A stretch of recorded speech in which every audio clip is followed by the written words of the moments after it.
Good evening and welcome to Tucker Carlson Tonight. We have spent nearly a year looking for a Russian scandal. For months, it's been basically the only thing anyone in Washington talked about. Many people were certain it would end in impeachment and prison terms. I've come to conclude that Trump has the Kremlin clan surrounding him. There's more to be learned about it. I believe there's been collusion. It's starting to smell more and more like collusion to, I think, the public. We saw cold, hard evidence of the Trump campaign, indeed the Trump family, eagerly intending to collude possibly with Russia. Well, it's finally happened. We have a Russia scandal. But instead of proving collusion between the Trump campaign and the government of Vladimir Putin, this one reveals deep wrongdoing in the Obama administration, and it's real. We've known for several years that Russian money was flowing to the Clinton family and the foundations during the exact same period the Obama administration approved the Russian acquisition of 20% of this country's strategic uranium reserves. But now, new reporting from the Hill newspaper reveals that as early as 2009, the FBI was investigating secret Russian efforts to get the deal done by bribing Americans. And yet somehow the public and even key officials were never told about that investigation as they made the decision to allow the deal to go forward. At least one American businessman says he directly witnessed Russian efforts to convince the Clintons to approve that deal. The businessman says he was blocked from publicly telling Congress what he knew because he was ordered to remain silent by Eric Holder's Justice Department. It's a remarkable story and potentially a very significant one. Peter Schweitzer originally broke this story in a book called Clinton Cash. He's been covering it ever since, and he joins us now. Peter, thanks for coming on. Thanks, Tucker. Thanks for having me. So this is a kind of confusing coda to the story. The person who apparently has firsthand evidence that the Russian government tried to suborn the Clintons to get them to support the deal has been prevented from speaking even to Congress. How can that be, and what's the justification for that? Well, that's a great question, Tucker. What we know, apparently, based on the reporting, is that he has been put under a gag order by the Department of Justice and has been told that if he speaks about this publicly, not only will he face financial penalties in the form of a fine, that he could actually go to jail, that his liberty would be at risk, which is mystifying to me. I mean, why do we not want to know the details about this? That's what's so troubling, is it reeks of cover-up. It just stinks. There's no other word for it. As a legal matter, how can the Justice Department from a previous administration tell the Congress of the United States, elected officials, that they can't talk to an American citizen about allegations of bribery that put our national security at risk? How does that work?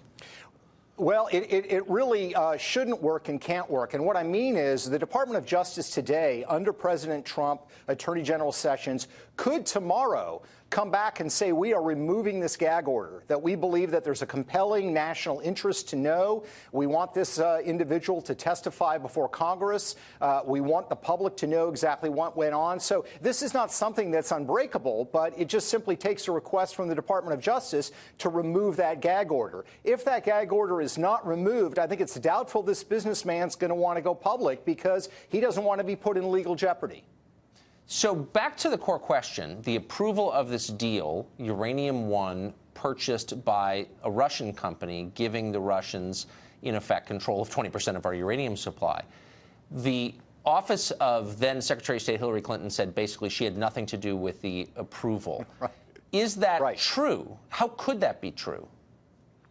It's not true, and it's interesting with the Podesta emails that came out, the leaked Podesta emails, what you find is how they tried to cover this up. One of the assistant secretaries, a gentleman named Fernandez, came forward and said, oh, I was the one that really made the decision. She was not involved in that decision. But if you look in the Podesta emails, you see exactly how it went down. Fernandez is communicating with John Podesta and is saying, let me know what I can say, how I can be helpful. So she was intimately involved in this decision. And this is the important thing to keep in mind, Tucker. Hillary Clinton in 2008, when she ran for president, went into detail. She actually had a plan on toughening CFIUS, this body that would approve these kind of controversial deals. So she's very knowledgeable on this subject, and she's a hawk on this issue. So for her to pretend like, well, I don't really know what was going on, I was not involved, just stretches credulity. And that's one of the reasons we need to have an investigation. And really, to this point, Tucker, we have not had a congressional hearing on this. We've not had a grand jury as far as we know. It's just shocking to me that there's been no investigation on this whatsoever. Just to be clear, the dots that we're connecting are not very far apart. So the chairman of this uranium company, Uranium One, is also on the board of the Clinton Foundation and a close friend of the Clintons. John Podesta's company, the Podesta Group, lobbied on behalf of this company, Uranium One. Am I getting these facts wrong? You're exactly right, Tucker. Here's the bottom line. As this deal was coming for approval in 2010, the Clinton Foundation received from 9 shareholders in this uranium company that was sold to the Russians. 9 of them all of a sudden decided they were going to donate large amounts of money to the Clinton Foundation, more than $145 million. And by the way, a lot of those donations were never declared publicly by the Clintons. They were hidden. So it stinks in so many levels. Here's the other important national security implication, Tucker. This deal was predicated on the fact that when the Russians got control of this uranium, it would not be exported out of the United States. That was part of the agreement. The New York Times has now reported that that's not true. Yellow cake from these uranium mines are being exported out of the United States, and we don't even really know where they're going. That in and of itself demands investigation. Yeah, about 20% of it, they've reported, has gone to some unknown destination, which is ominous. Peter Schweitzer, again, the person who broke this story in the beginning and has been on it ever since. Thank you.